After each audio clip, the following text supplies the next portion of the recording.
Assalamualaikum warahmatullahi wabarakatuh. Salam sejahtera untuk kita semua. Perkenalkan, nama saya Adnan Rizal dari kelas A dengan NIM 240306500006 selaku moderator pada presentasi kali ini.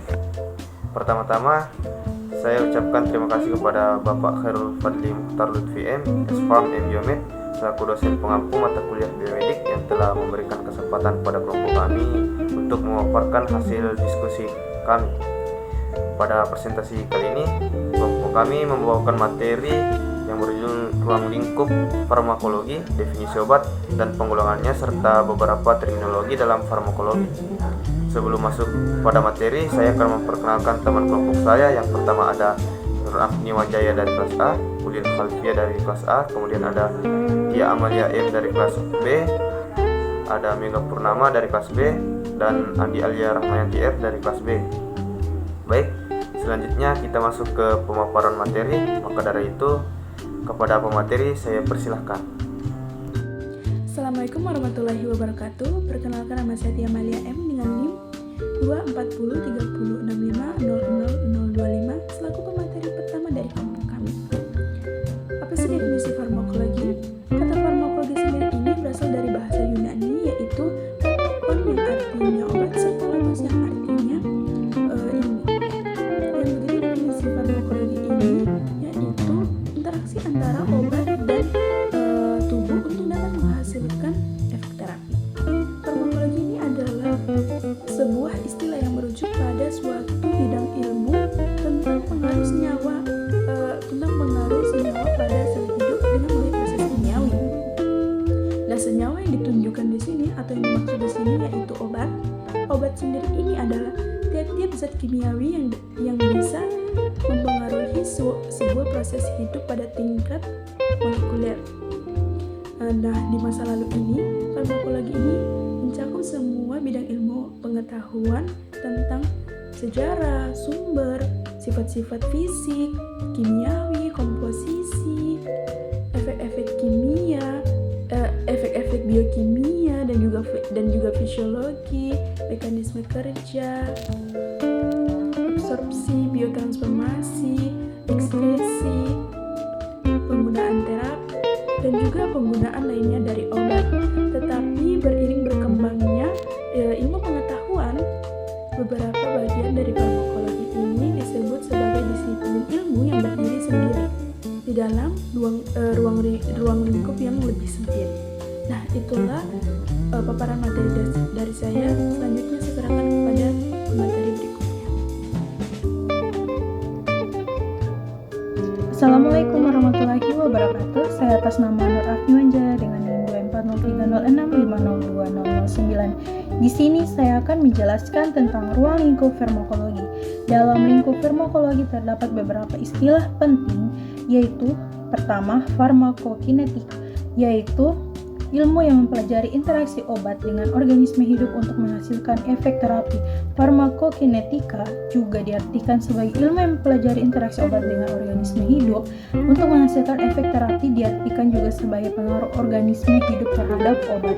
Kedua, farmakodinamika, yaitu studi tentang tempat dan mekanisme kerja serta efek fisiologi dan biokimia obat pada organisme hidup.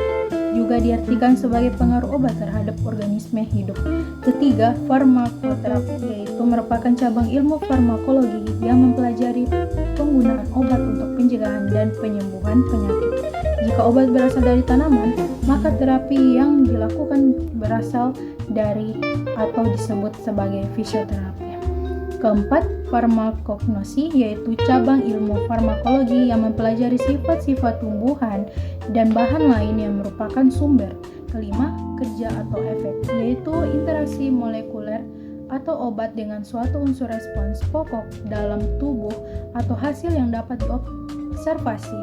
Keenam, farmakogenetik, yaitu ilmu yang mempelajari efek obat pada satu gen spesifik di tubuh. Farmakogenomik melihat efek obat tidak hanya dengan satu gen tapi pada kumpulan gen disebut genom.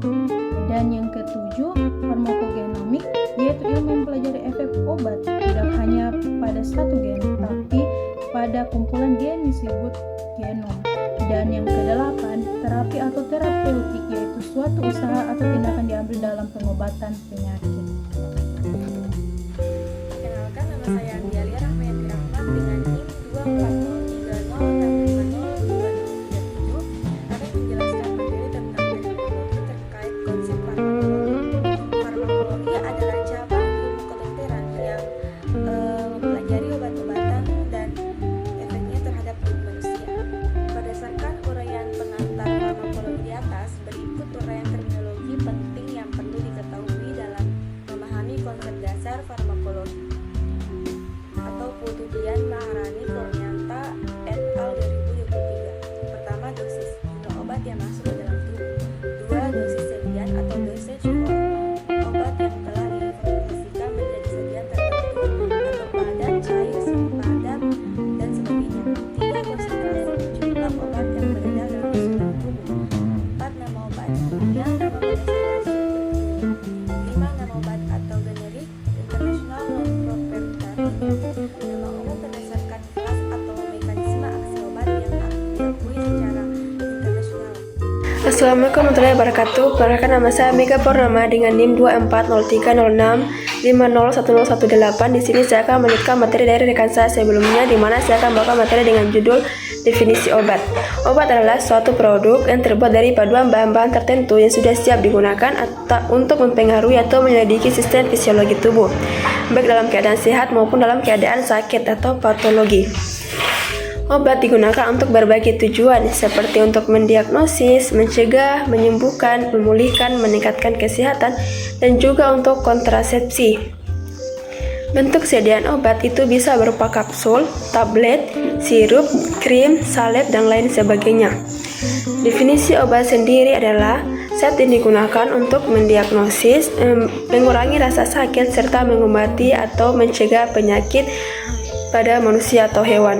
Besarnya efektivitas obat tergantung pada dosis dan kepekaan organ tubuh, karena setiap orang berbeda kepekaan dan kebutuhan dosis obatnya. Tetapi secara umum dapat dikelompokkan, yaitu dosis bayi, anak-anak, dewasa, dan orang tua. Seseorang yang mengalami gangguan kesehatan pada tubuhnya atau dapat dikatakan sakit dapat mengobati langsung ke dokter atau tenaga kesehatan maupun melakukan swamedikasi. Swamedikasi itu merupakan tindakan mengobati diri sendiri tanpa konsultasi dengan petugas kesehatan. Swamedikasi harus dilakukan sesuai dengan penyakit yang dialami.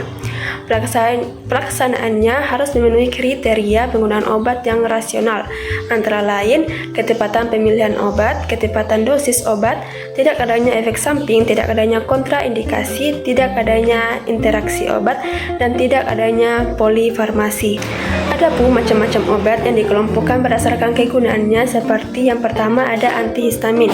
Seperti namanya, obat ini digunakan untuk mengontrol kadar histamin dalam tubuh sehingga dapat meredakan alergi yang muncul ketika kadar histamin dalam tubuh terlalu tinggi. Beberapa reaksi alergi yang dapat ditangani dengan obat antihistamin adalah mata merah, bersin-bersin, dan hidung gatal. Yang kedua ada obat analgesik yang digunakan untuk meredakan nyeri. Obat analgesik dapat dibedakan menjadi dua jenis, yaitu non-narkotika untuk meredakan nyeri ringan dan analgesik narkotika untuk mengatasi nyeri berat. Yang ketiga ada obat batuk. Batuk itu adalah salah satu gejala pada saluran pernapasan. Adapun beberapa jenis obat batuk seperti antitusif, yaitu digunakan untuk meredakan gejala batuk kering. Terus ada ekspektoran, yaitu obat batuk yang bekerja dengan merangsang air liur serta memicu refleks batuk untuk menghilangkan dahak pada saluran pernapasan.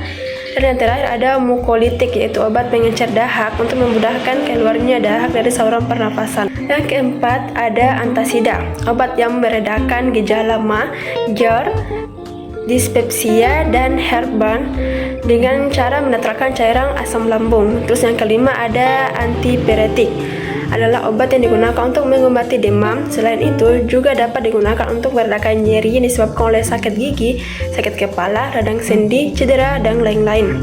Yang keenam ada antihipertensi, adalah obat yang digunakan untuk menurunkan tekanan darah. Yang ketujuh ada antiaritmia, adalah obat yang bekerja dengan mempengaruhi sinyal listrik jantung untuk mengontrol detak jantung dan yang tidak teratur atau aritmia. Yang kedelapan ada obat antikoagulan dan trombolitik. Obat antikoagulan digunakan untuk mencegah terjadinya pembekuan darah dalam tubuh.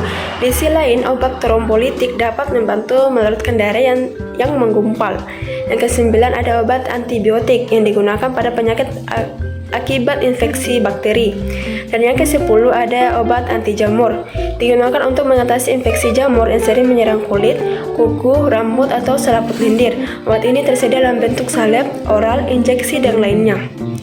Selain mengatasi infeksi jamur, obat anti jamur juga bisa mencegah penularan penyakit kulit. Demikian dari saya, selanjutnya saya serahkan ke pemateri berikutnya. Baik, Assalamualaikum warahmatullahi wabarakatuh.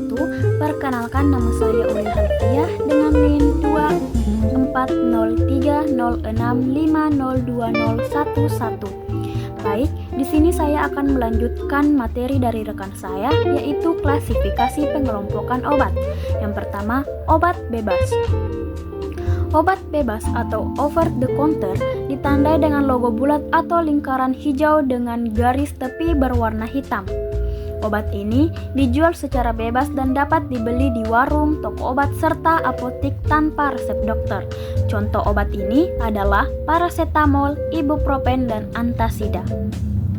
Meski bisa dibeli secara bebas, Anda perlu mengonsumsi obat bebas sesuai dengan aturan yang tertera pada kemasan. Jika dikonsumsi secara berlebih, ada risiko gangguan kesehatan yang mengintai. Misalnya, mengonsumsi paracetamol dalam jangka panjang atau dosis berlebih dapat menyebabkan kerusakan hati. Yang kedua, obat bebas terbatas. Obat bebas terbatas termasuk dalam golongan obat yang dapat diperoleh tanpa resep dokter dan dapat dibeli di warung, toko obat, serta apotik. Namun, peringatan terkait takaran dan aturan khusus dalam penggunaannya, seperti obat kumur maupun obat khusus bagian luar tubuh.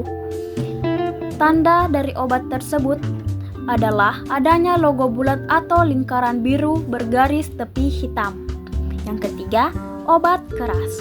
Obat keras ditandai dengan logo hitam, logo lingkaran berwarna merah dengan garis tepi berwarna hitam, dan huruf K di tengah yang menyentuh garis tepi. Obat keras tidak bisa dibeli secara sembarangan karena memerlukan resep dokter. Obat golongan ini memang sering dijual di apotik atau toko online, tetapi pembeli dan penggunaannya harus sesuai dengan anjuran dokter untuk mencegah efek samping dan penyalahgunaan obat. Yang keempat, obat golongan narkotika. Simbol narkotika berupa lingkaran merah dengan logo seperti tanda plus di dalamnya. Obat golongan narkotika tidak boleh dikonsumsi secara sembarangan karena bisa menyebabkan penyalahgunaan maupun ketergantungan obat. Oleh karena itu, obat ini hanya bisa diperoleh resep dokter dan dikonsumsi di bawah pengawasannya. Yang kelima, obat herbal terstandar.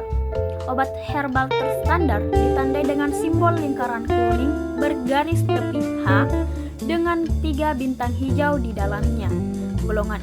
Golongan obat ini terbuat dari ekstrak atau penyaringan bahan alami seperti tanaman obat, bagian tubuh hewan, maupun mineral yang teruji secara ilmiah atau penelitian praklinis.